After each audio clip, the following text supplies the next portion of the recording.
नमस्कार दोस्तों, स्वागत है आपका अपने चैनल द हिंदी क्लासेस में। आज हम कक्षा 9 की स्पर्श भाग 1 से करने वाले हैं धर्म की आड़ में जो चैप्टर है उसका हम डिस्कस करेंगे। तो जो ये धर्म की आड़ है, इस चैप्टर को जो लेखक हैं वो हैं गणेश शंकर विद्यार्थी।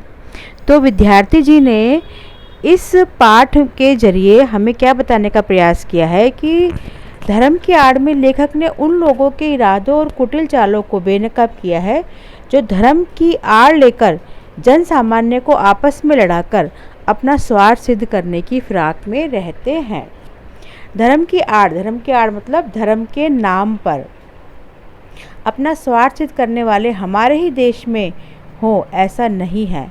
लेखक ने इस पाठ में दूर देशों में भी धर्म की आड़ में कैसे कैसे कुकर्म हुए हैं, कैसी कैसी अनीतियाँ हुई हैं और कौन कौन लोग, वर्ग और समाज उनके शिकार हुए हैं, इसका खुलासा भी किया है। तो आइए अब हम इसका विस्तार से वर्णन करते हैं। तो जैसा कि लेखक ने हमें बताया है कि लेखक कहता है कि आज देश में ऐसा समय आ गया है, हर तरफ केवल धर्म की ही धूम है। क्या मतलब इसका धर्म की धूम है? मतलब सभी लोग धर्म को मानते हैं, दिल से मानते हैं। धर्म को मानने का रीज़न ये भी होता है कि लोग डर के मानते हैं। कुछ लोग तो सिर्फ मान रहे हैं क्योंकि सभी मान रहे हैं, कुछ लोग मान रहे हैं डर की वजह से मान रहे हैं कि हम अगर इन रिचुअल्स को फॉलो नहीं करेंगे तो कुछ गलत ना हो जाए। तो अनपढ़ और मंदबुद्धि लोग धर्म और सच्चाई को जाने या ना जाने, परंतु उनके नाम पर किसी पर भी गुस्सा कर जाते हैं। क्या मतलब है इसका मतलब ये है कि चाहे उनको पता नहीं है कि ये रिचुअल है या ये धर्म में क्यों किया जा रहा है, बस वो कर रहे हैं, भेड़ चाल चल रहे हैं, और अगर उनके धर्म को कोई कुछ भी कह जाता है तो वो लड़ने मरने को तैयार हो जाते हैं। तो इसमें लेखक ने ये बताने का प्रयास किया है कि गुस्सा कर जाते हैं और जान लेने और जान देने के लिए भी तैयार हो जाते हैं। गलती उन कुछ चलते पुर्जों अर्थात पढ़े लिखे लोगों की है जो मूर्ख लोगों की शक्तियों और उत्साह का गलत उपयोग इसलिए कर रहे हैं ताकि उन मूर्खों के बल के आधार पर पढ़े लिखे लोगों का नेतृत्व और बड़प्पन कायम रहे। अपनी शक्ति और सत्ता को प्राप्त करने के लिए कुछ धर्म के पुजारी मूर्ख और अनपढ़ लोगों का इस्तेमाल करते हैं ताकि उनकी शक्ति और सत्ता कायम रहे, उस पर कोई आँच ना आए।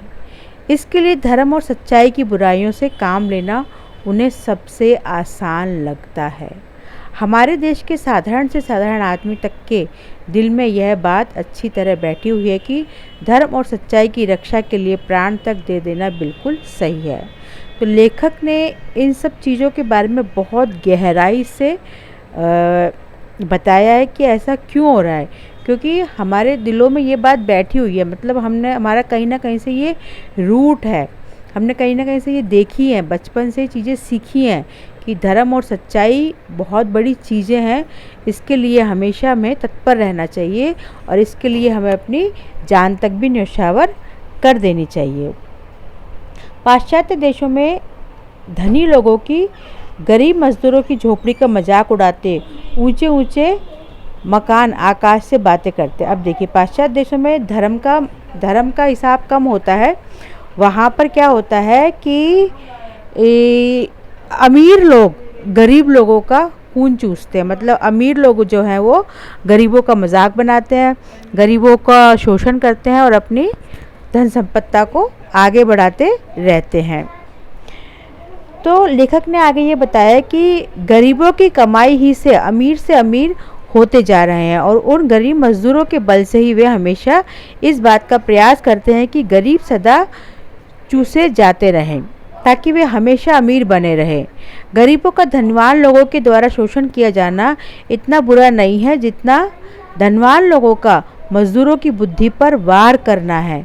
धर्म और सच्चाई के नाम पर किए जाने वाले इस भीषण व्यापार को रोकने के लिए साहस और दृढ़ता के साथ उद्योग होना चाहिए। अब लेखक हमें ये बताते हैं कि ऐसा क्यों हो रहा है, कौन कर रहा है इस तरह के कार्य कि गरीब लोग और गरीब हो रहे हैं और अमीर लोग और अमीर होते जा रहे हैं। कहाँ पर इस चीज़ को हम बेस समझें कि ऐसा क्यों हो रहा है। तो लेखक ये बताते हैं कि अमीर लोग जो है वो गरीबों की बुद्धि पर प्रहार करते हैं, मतलब उनकी बुद्धि पर धर्म का पर्दा डाल देते हैं पहले, और उसके बाद उनसे मन माफिक काम करवाते हैं। तो गरीबों की कमाई ही से वे अमीर से अमीर होते जा रहे हैं, और उन गरीब मज़दूरों के बल से ही वे हमेशा इस बात का प्रयास करते हैं कि गरीब सदा चूसे जाते रहें, ताकि वे हमेशा अमीर बने रहें। गरीबों का धनवान लोगों के द्वारा शोषण किया जाना इतना बुरा नहीं है जितना बुरा धनवान लोगों का मज़दूरों की बुद्धि पर वार करना है। लेखक ने ये बात बहुत स्पष्ट बताई है कि आप किसी का शोषण कर रहे हो वो इतना बुरा नहीं है जितना बुरा है किसी को मेंटली हैरेसमेंट करके या मेंटली टॉर्चर करके या मेंटली उसका ब्रेन वॉश करके उसका शोषण किया जाना बहुत बुरी बात है वो। तो धर्म और सच्चाई के नाम पर किए जाने वाले इस भीषण व्यापार को रोकने के लिए साहस और दृढ़ता के साथ उद्योग होने चाहिए। जब तक ऐसा नहीं होगा तब तक भारतवर्ष में हमेशा बढ़ते जाने वाले झगड़े कम नहीं होंगे। चाहे धर्म की कोई भी भावना हो, किसी दशा में भी वह किसी दूसरे व्यक्ति की स्वतंत्रता को छीनने या नष्ट करने का साधन नहीं बनना चाहिए। आपका मन चाहे जिस तरह चाहे उस तरह धर्म का माने, और दूसरों का मन चाहे वैसे, मतलब किसी के ऊपर बाध्य नहीं होना चाहिए कि आपको ये धर्म मानना है कि वो धर्म मानना है। जिसका जो मन करे उस धर्म को माने, और हमें उसकी भावनाओं का सम्मान करना चाहिए। चाहे वो किसी भी धर्म का व्यक्ति हो, हमें उसका पूरा सम्मान करना चाहिए। लेखक कहता है कि दो भिन्न धर्मों के मानने वालों के टकरा जाने के लिए इस देश में कोई भी स्थान ना हो।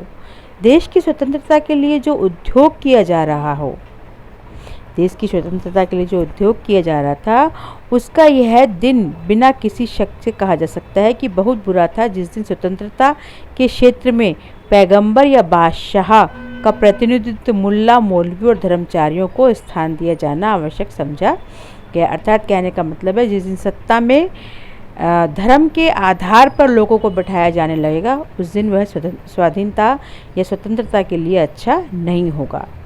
ये लेखक क्या कहना है? लेखक कहता है कि इस प्रकार से उस दिन हमने स्वतंत्रता के क्षेत्र में एक कदम पीछे हट कर रखा।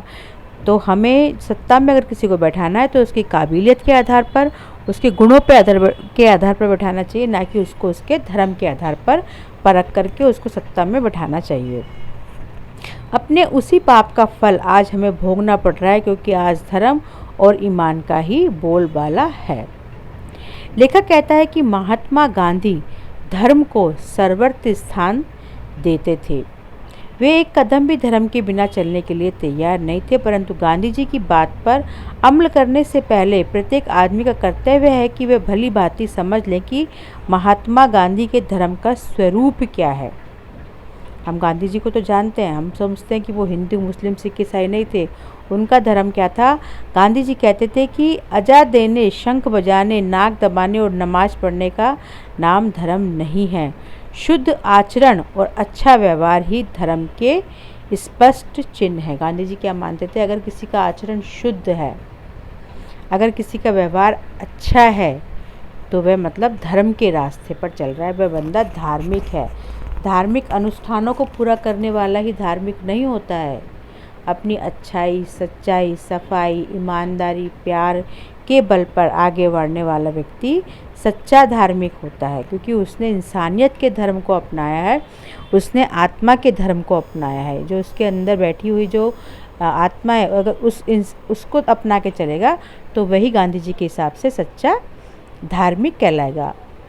तो 2 घंटे तक बैठकर पूजा कीजिए और 5 वक्ता नमाज भी अदा कीजिए, परंतु ईश्वर को इस प्रकार रिश्वत न दे चुकने के पश्चात यदि आप अपने 2 दिन भर बेईमानी करने और दूसरों को तकलीफ़ पहुंचाने के लिए आज़ाद समझते हैं, तो इस धर्म को आने वाला समय कदापि नहीं टिकने देगा। यानी कि सिर्फ आप रिचुअल्स के द्वारा, यानी कि सिर्फ आप अपने धार्मिक कर्मकांडों के द्वारा अपने आप को धार्मिक बनाएं, और धर्म करने के बाद, धार्मिक कर्मकांड करने के बाद कोई भी गलत कदम उठा लेते हैं, कोई भी इंसानियत की बात नहीं करते हैं, गलत बात करते हैं, तो आगे आने वाले समय में वो आपको नहीं टिकने देगा।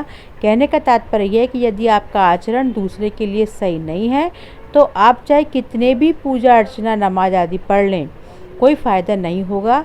ईश्वर इन नास्तिकों, जिनका कोई धर्म नहीं होता, ऐसे लोगों को अधिक प्यार करेगा और वह अपने पवित्र नाम पर अपवित्र काम करने वालों से यही कहना पसंद करेगा, ईश्वर है और हमेशा रहेगा। लेखक सभी से प्रार्थना करता है कि सभी मनुष्य मनुष्य ही बने रहें, पशु ना बना रहे। तो लेखक का कहना ये है कि अगर आप भले ही धर्म अनुष्ठान मत करो, धार्मिक अनुष्ठान मत करो, लेकिन ईश्वर को भी प्यारा कौन है? जो इंसानियत का धर्म निभाता है, जो आपस में प्यार, ममता, एक दूसरे को सद्भावना दे के निभाता है, वही सच्चा धार्मिक मनुष्य कहलाएगा। धर्म करना सिर्फ ये नहीं होता है कि आप पूजा पाठ करो, ये धर्म नहीं होता है। धर्म होता है अगर कोई आपके सामने दुखी है, कोई प्यासा है तो उसको पानी पिला दो, कोई गरीब है तो उसकी आप मदद कर सकते हो तो उसकी मदद कर दो। ये धर्म है। किसका धर्म है? ये हमारी आत्मा का धर्म है। जो हमारे अंदर आत्मा बैठी हुई है, जो परमात्मा का हम कहते हैं कि आत्मा ही परमात्मा है, ये उसका धर्म है। ये तो सिर्फ एक कर्म कांड है जो हम बाहर की तरफ से करते हैं, लेकिन सच्चा धर्म क्या है? सच्चा धर्म है जो हमारी आत्मा का धर्म है।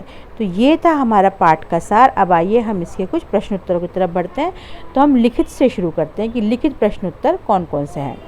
तो इन प्रश्न उत्तरों के हमें आंसर 25 से 30 शब्दों में देना है। तो सबसे पहला प्रश्न है कि चलते पुर्जे लोग धर्म के नाम पर क्या करते हैं? चलते पुर्जे मतलब जो चालाक लोग होते हैं, वो धर्म के नाम पर क्या करते हैं? जैसा कि हमने अभी ऊपर के अध्याय में पढ़ा, चलते पुर्जे लोग धर्म के नाम पर मूर्ख और सीधे लोगों के उत्साह और शक्ति का दुरुपयोग करते हैं। वे ऐसा इसलिए करते हैं ताकि आसानी से अपना बड़प्पन और नेतृत्व कायम रख सकें। वो लोगों को बेवकूफ़ बनाकर अपनी सत्ता और शक्ति को आगे बढ़ाने के लिए कुछ भी गलत काम करते रहते हैं धर्म के नाम पर। प्रश्न नंबर 2 है, चालाक लोग साधारण आदमी को किस अवस्था का लाभ उठाते हैं? जैसा कि हमने पढ़ा था अभी, साधारण आदमी को धर्म का मतलब लगता है लकीर पीटते रहना। चालाक लोग इसी मनोदशा का लाभ उठाते हैं और उनसे जो उनके अंदर बैठा हुआ है कि हमें तो धर्म के नाम पर कुछ भी करना है, उसका गलत फ़ायदा उठाते हैं। प्रश्न नंबर 3 है, आने वाला समय किस प्रकार के धर्म को नहीं टिकने देगा? जैसा कि हमने अभी अध्याय में पढ़ा था, साधारण आदमी को धर्म का मतलब लगता है लकीरें कि जैसा कि हमने पढ़ा था भी ऊपर, आने वाले समय में लोगों की शुद्ध आचरण को बल मिलेगा। ऐसे लोग जो नमाज या पूजा करने के बहाने दूसरों की आज़ादी को छीनते हैं और देश भर में उत्पात फैलाते हैं, उन्हें आने वाले समय में टिकने नहीं दिया जाएगा। जो अपने सच्चे धर्म को, आत्मा के धर्म को निभाएगा, वही आने वाले समय में टिकेगा। प्रश्न नंबर 4 है, कौन सा कार्य देश की स्वाधीनता के विरुद्ध समझा जाएगा? कौन सा कार्य देश की स्वाधीनता के विरुद्ध समझा जाएगा? अभी हमने पढ़ा था ऊपर, धर्म के नाम पर एक दूसरे को लड़वाना, धर्म के नाम पर दूसरे संप्रदाय के लोगों की आज़ादी छीनना, देश भर में उत्पात मचाना आदि कार्य को देश की स्वाधीनता के विरुद्ध समझा जाएगा। प्रश्न नंबर 5 है, पाश्चात्य देशों में धनी और निर्धन लोगों में क्या अंतर है? पाश्चात्य मतलब पश्चिमी देशों में क्या अंतर है? तो जैसा कि हमने पढ़ा था, अभी लेखक ने बताया, पाश्चात्य देशों में धनी लोगों के आलीशान महल गरीबों के पसीने की कमाई का नतीजा होते हैं। धनी लोग हमेशा गरीबों का खून चूसते हैं और इसके परिणाम स्वरूप अमीरों और गरीबों के बीच लड़ाई का जन्म होता है। प्रश्न नंबर 6, कौन से लोग धार्मिक लोगों से अधिक अच्छे हैं? जैसा कि हमने पढ़ा था कि किस तरह के लोग धार्मिक होना मतलब पूजा पाठ तो करते हैं, मंदिर भी जाते हैं, लेकिन लेखक क्या कहता है कि कौन से लोग उनसे भी ज़्यादा अच्छे हैं धार्मिक लोगों से। तो वैसे तो नास्तिक लोग जो किसी पर अत्याचार नहीं करते, किसी को एक दूसरे के खिलाफ नहीं लड़वाते, ऐसे लोग अक्सर निस्वार्थ भाव से दूसरों की मदद करते हैं। ऐसे ही लोगों को लेखक ने धार्मिक लोगों से अधिक अच्छा बताया है। तो अब हम चलते हैं बड़े प्रश्नों की तरफ, जो हमें 50 से 60 शब्दों में उनका बताना है। तो सबसे पहला है कि प्रश्न नंबर 1 है, धर्म और ईमान के नाम पर किए जाने वाले भीषण व्यवहार को कैसे रोका जा सकता है ना? तो हमने जैसे पढ़ा था अभी चैप्टर में कि धर्म और ईमान के नाम पर किए जाने वाले भीषण व्यापार को रोकने के लिए धर्म की उपासना सही तरीके से करनी होगी, है ना, सही तरीके से करनी होगी। धर्म की उपासना के मार्ग में कोई खलल ना हो। हर व्यक्ति को अपने ढंग से धर्म का आचरण करने की आज़ादी हो। धर्म को एक ऐसा जरिया बनाना होगा जिससे आप ईश्वर से साक्षात्कार कर सकें, आत्मा को शुद्ध कर सके और ऊंचे से ऊंचा उठा सके। आप दूसरे किसी को भी उसका धर्म पालन करने से ना रोकें। अब है हमारा प्रश्न नंबर 2। बुद्धि पर मार के संबंध में लेखक ने क्या विचार व्यक्त किया है। बुद्धि पर मार मतलब क्या मतलब हुआ इसका। तो जब कोई व्यक्ति साधारण मनुष्य को धर्म की आड़ से लड़वाता है तो वह बुद्धि की मार होती है। इस स्थिति में लोगों की बुद्धि पर पर्दा डालकर पहले ईश्वर और आत्मा का स्थान अपने लिए ले लिया जाता है और उसके बाद धर्म, ईमान, ईश्वर और आत्मा के नाम पर लोगों को लड़वाया जाता है ताकि उनकी स्वार्थ सिद्धि हो सके। अब है प्रश्न नंबर 3। लेखक की दृष्टि में धर्म की भावना कैसी होनी चाहिए। तो लेखक के हिसाब से धर्म की उपासना के मार्ग में कोई रुकावट ना हो। हर व्यक्ति को अपने हिसाब से धर्म की भावना को जगाने की स्वतंत्रता होनी चाहिए। धर्म एक साधन हो जिससे मन का सौदा हो, ईश्वर और आत्मा के बीच संबंध स्थापित हो और जिससे आत्मा शुद्ध हो। कोई भी व्यक्ति दूसरे के धर्म में खलल न डाले। विभिन्न धर्मों के लोगों को आपस में टकराव से बचना चाहिए। अब है प्रश्न नंबर 4। महात्मा गांधी के धर्म संबंधी विचारों पर प्रकाश डालिए। ये वाला प्रश्न कर रहे हैं हम। तो जैसा कि हमने पढ़ा था अभी चैप्टर में, महात्मा गांधी धर्म को हर जगह स्थान देते थे। वो उनके धर्म सिर्फ पूजा पाठ में नहीं होता था, जिस समय वो मंदिर जाते थे उस समय नहीं होता था। वे बिना धर्म के एक कदम भी चलने को तैयार नहीं होते थे। क्या मतलब हुआ? उनका मतलब नज़रिया ही धार्मिक था, उनका हर कार्य धार्मिक होता था। महात्मा गांधी के लिए धर्म का मतलब ऊंचे और उदार आदर्श हुआ करते थे। वे सभी धर्म को समान भाव से देखते थे। सबके कल्याण हेतु अपने आचरण को सुधारना क्यों आवश्यक है। प्रश्न नंबर 5 है। यदि कोई आदमी सुबह 2 घंटे पूजा करता है या दिन में 5 वक्त नमाज पढ़ता है लेकिन उसके बाद पूरे दिन बेईमानी और धूर्तता से लिप्त रहता है तो उसे धार्मिक नहीं कहा जाएगा। यदि आप अपने आचरण को सुधार लें और किसी के साथ गलत ना करें तभी आप धार्मिक कहलाएंगे। समाज में सुख और शांति सबके कल्याण के लिए ज़रूरी है कि हर व्यक्ति अपना सुधार ले। तो दोस्तों, ये था आज का हमारा चैप्टर धर्म की आड़ में। आपको इस चैप्टर से संबंधित अगर कोई भी प्रश्न पूछना हो तो प्लीज़ कमेंट बॉक्स में आइए, अपनी राय दीजिए और हमें बताइए आपको ये चैप्टर कैसा लगा।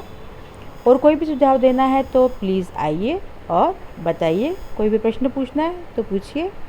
चलिए दोस्तों, आज ये चैप्टर फिर समाप्त करते हैं, फिर मिलेंगे आपसे। Thank you.